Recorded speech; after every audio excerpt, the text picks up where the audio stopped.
আমাৰ সমাজত কিয় উন্নতি নহয়?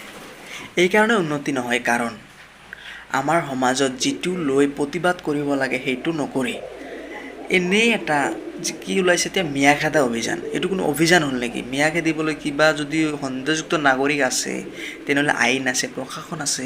আপোনালোকে ইমান চিঞৰ বাখৰ কৰিব নালাগে। আপোনালোকে আন্দোলন কৰক, ভাল কামত কৰক, ড্ৰাগছৰ বিৰুদ্ধে কৰক, সুৰাৰ বিৰুদ্ধে কৰক। আমাৰ যুৱ প্ৰজন্ম ড্ৰাগছত আসক্ত হৈ জীৱনখন ধ্বংস কৰি আছে।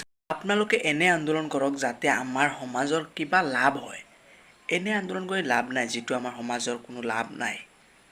আপোনাৰ যদি আন্দোলন কৰিব লাগে তেনেহ'লে আপোনালোকে ড্ৰাগছ সুৰাৰ বিৰুদ্ধে আন্দোলন কৰক যাতে আমাৰ যুৱ প্ৰজন্মৰ ভৱিষ্যত উন্নত হয়। আমাৰ সমাজত যদি উন্নতি কৰিব লগা হয় তেনেহ'লে আপোনালোকে যিটো দৰকাৰী আন্দোলন সেইটো কৰক। আপোনালোকে ড্ৰাগছৰ বিৰুদ্ধে আন্দোলন কৰক। আমাৰ যুৱ প্ৰজন্ম ধ্বংস হৈ আছে ড্ৰাগছৰ আসক্ত হৈ।